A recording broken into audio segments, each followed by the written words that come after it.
Bonjour à tous, que la paix soit avec vous, que la paix de Jésus soit avec vous tous et avec vous toutes. Aujourd'hui, j'aimerais aborder avec vous un sujet qui me semble assez intéressant, qui est le rapport entre Satan et la femme.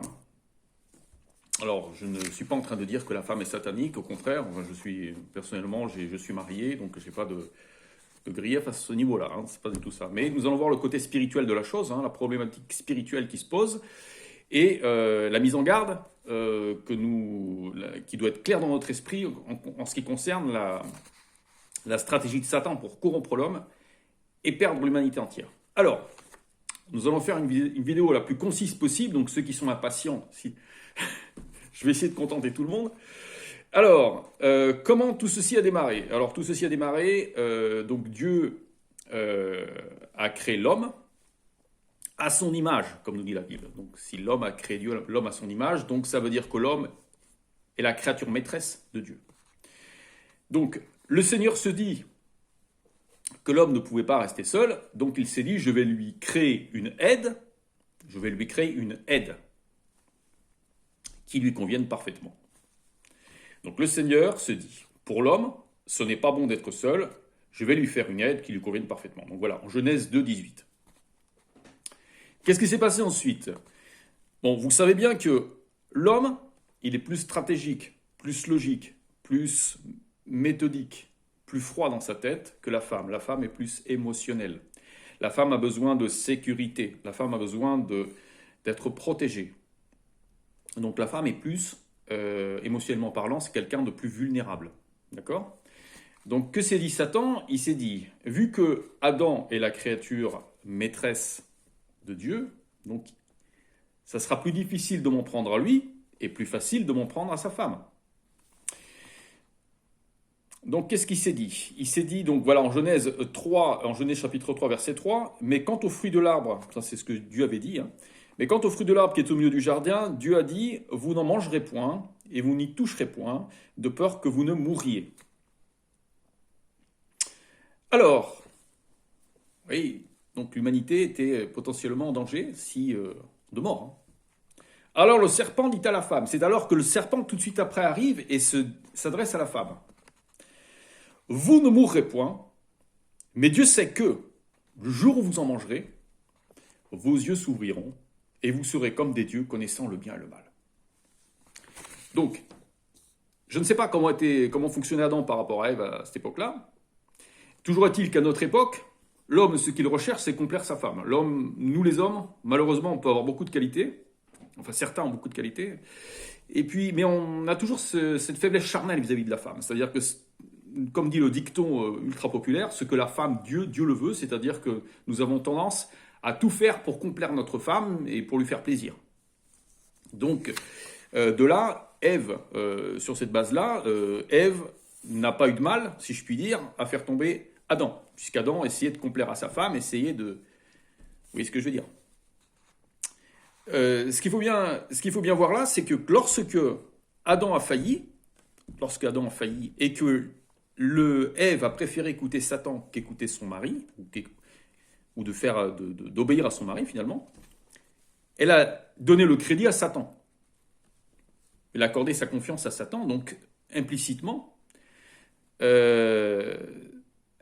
c'est une humiliation pour l'homme, puisque la créature maîtresse de Dieu n'a pas été à la hauteur dans le cœur de la femme. Donc, perte de crédibilité.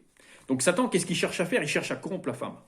Et ça s'est vu d'une façon d'autant plus flagrante en Genèse, chapitre 6, verset 1, où nous lisons « Lorsque les hommes eurent commencé à se multiplier sur la face de la terre, et que des filles leur furent nées, les fils de Dieu virent que les filles des hommes étaient belles. » Les fils de Dieu virent que les filles des hommes étaient belles. Alors les fils de Dieu, bon, il y a beaucoup de gens qui disent que c'est des êtres sataniques, ce sont des anges déchus. Bon, c'est une théorie, je ne suis pas en train de vous dire que c'est absolument vrai, mais il y a de fortes chances que ce soit ça, des anges déchus, ou en tout cas des êtres profondément mal intentionnés et mauvais. Ça, on va le voir par la suite, de par le résultat. Alors, et donc, ces anges, ces fils de Dieu, virent que les filles des hommes étaient belles, et ils en prirent pour femmes parmi toutes celles qu'ils choisirent. Et ensuite, nous lisons, au verset 4, « Les géants étaient sur la terre en ces temps-là, après que les fils de Dieu furent venus vers les filles. Et qu'elles leur eurent donné des enfants, ce sont des héros qui furent fameux dans l'Antiquité. » Donc ça, là on parle au chapitre 6 de l'époque contemporaine de Noé.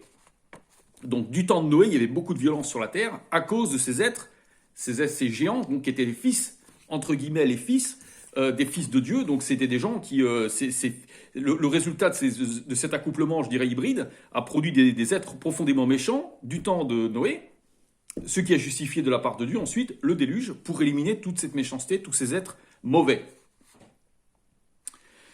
Donc, qu'est-ce qui s'est passé? Bon, après le déluge, voilà, donc, effectivement, tous les géants ont été éliminés. Enfin, si vous faites une enquête un petit peu sur les géants, vous trouverez, bon, il y a de tout, hein, après, hein, mais sur Internet, il y a quand même des restes de géants, mais vraiment géants, hein, de 3 mètres à peu près, 2 mètres 5, enfin, je veux dire, des 3 mètres ou plus, un peu partout dans le monde. Donc, c'est carrément pas des êtres, un homme de 3 mètres, c'est pas normal, hein. Donc ça s'est vu dans le passé. Il n'y en a plus maintenant, mais il y en avait dans le passé. Bon, après, il y a des vrais, il y a des faux, il y a des vidéos truquées, hein, je vous le dis. Mais bon, après, on ne prend pas, c'est tout. C'est toujours comme ça dans la spiritualité. Hein. Rien n'est obligé. Chacun peut choisir. Donc, qu'est-ce qui s'est passé ensuite? Après, après le déluge? Donc, voilà, donc l'humanité s'est reconstituée, etc. Mais à cause du péché, il y a eu progressivement, et d'ailleurs très vite, parce que même du temps de Jésus, c'était un peu comme ça aussi, un inversement de l'ordre voulu par Dieu.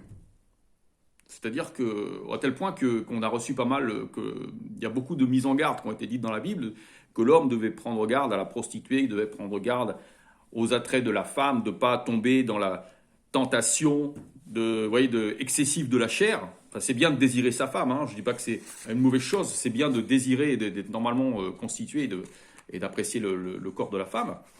Mais ça ne veut pas dire non plus qu'il faut être esclave sur le plan charnel de la femme, et idolâtrer la femme.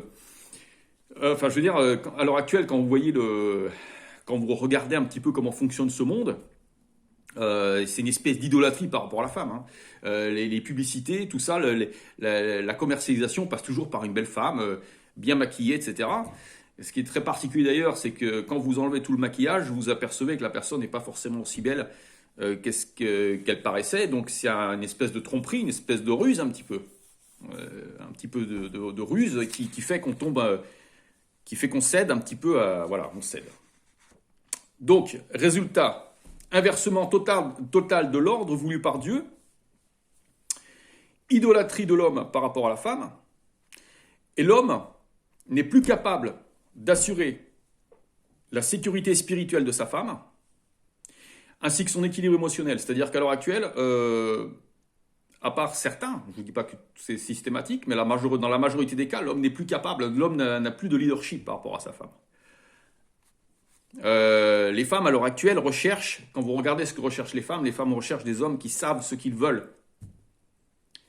Un homme qui sait ce qu'il veut, c'est-à-dire que c'est un homme qui a des valeurs morales, spirituelles, intellectuelles, etc., et qui est capable d'encadrer la femme, de la guider, de lui dire maintenant nous allons dans cette direction, avec ces valeurs-là, etc.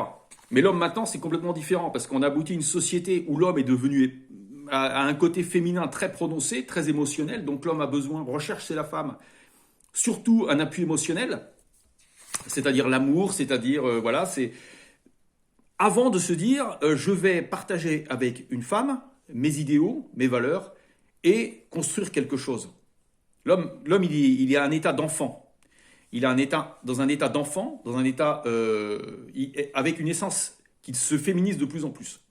Donc les femmes perdent un petit peu Les femmes n'aiment pas ce genre de choses. Les femmes n'aiment pas ce genre de choses, donc qu'est-ce qui se passe? Une femme qui est mariée avec un homme qui est comme ça, ou qui devient comme ça, elle se rebelle vis-à-vis de l'homme.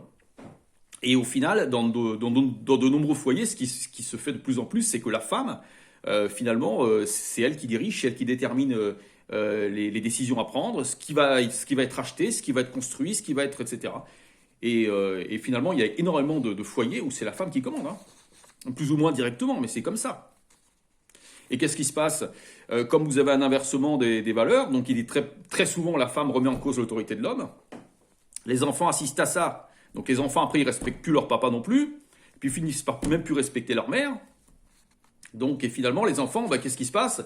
Très souvent, vous avez énormément de maisons qui fonctionnent au gré à l'humeur des enfants. Alors, quand vous constatez, si vous voulez, qu'il y avait un ordre établi où Dieu a dit, je vais créer un être parfait, un être vraiment, mon œuvre maîtresse qui va être l'homme. Je vais lui donner une aide parfaite qui sera la femme, et de là, ils auront des enfants. Donc, il y a une hiérarchie, Dieu, l'homme, la femme, l'enfant, n'est-ce pas? Maintenant, c'est l'inverse. Vous êtes d'accord que c'est de plus en plus l'inverse. C'est les enfants d'abord, la femme et l'homme. Et s'il y a du temps, Dieu. Voilà. Un inversement des valeurs. Typiquement satanique, parce que Satan, c'est l'inversement des valeurs. C'est dire que le bien est mal et le mal est bien. N'est-ce pas? Bien. Alors nous avons, pour soutenir cette idée, ce concept, nous avons Isaïe. Prenez Isaïe chapitre 3, verset 11. Malheur au méchant, il sera dans la fortune, car il recueillera les produits de ses mains. Mon peuple a pour oppresseur des enfants, et des femmes dominent sur lui. Mon peuple, ceux qui te conduisent, t'égarent, et ils corrompent la voie dans laquelle tu marches. Voilà, ça c'est ce que je suis en train de vous dire. Entre guillemets, pour ceux qui sont témoins de Jéhovah ou ex-témoins de Jéhovah, je me permets de vous demander de regarder dans votre Bible, donc traduction du Monde Nouveau. En Isaïe, donc chapitre 3, verset 11, les témoins de Jéhovah vous disent totalement autre chose. Ils vous parlent de maîtres de travaux. Des maîtres de travaux t'oppriment. Alors, question altération des Écritures, je vous consulte, voilà, si vous avez une réponse valable à me donner, mais là, je pense qu'il y a quelque chose de grave fait à ce niveau-là, mais c'est une parenthèse. Donc, qu'est-ce qui se passe? Nous avons un égarement spirituel de l'homme. Et donc, par conséquent de toute l'humanité, le vice est généralisé sur la Terre. Dans tous les pays du monde, vous avez des relations sexuelles hors mariage. Dans tous les pays du monde, vous avez un amour de l'argent. Dans tous les pays du monde, vous avez le triomphe triomphe du mensonge, le triomphe de tout ce que vous pouvez imaginer, le goût pour la violence, le goût pour le sang. Donc vous voyez, il y a tous les péchés possibles imaginables qui sont à la mode et qui sont devenus monnaie courante dans ce monde. Donc c'est un monde de plus en plus difficile, disons, à appréhender, de plus en plus difficile, finalement à gérer. Donc voilà le résultat. Le résultat, il est là. Donc je vous ai présenté, bon c'est une théorie, je ne suis pas ici pour faire le grand prêtre, celui qui va automatiquement avoir raison sur tout vous voyez ce que je veux dire. Donc en conclusion, nous pouvons dire, prenez 1 Corinthiens chapitre 11 verset 3, et nous pouvons lire, « Je veux cependant que vous sachiez que Christ est le chef de tout homme, que l'homme est le chef de la femme, et que Dieu est le chef de Christ. » Voilà. Alors, si on respecte ces choses-là, non seulement on fera la volonté de Dieu, on fera plaisir à Dieu, mais en plus de ça, on assurera, même dans ce monde-ci, le salut de l'humanité. Voilà, je vous laisse y réfléchir. N'hésitez pas à me faire part de vos commentaires. Je vous aime tous. Je vous adresse toutes les bénédictions, beaucoup de bénédictions au nom de Jésus, qu'il vous protège, vous guide. Et surtout, je vous dis, bonne croissance personnelle, ne perdez pas votre vie, gagnez la vie éternelle. Voilà, je vous dis à très bientôt, au revoir.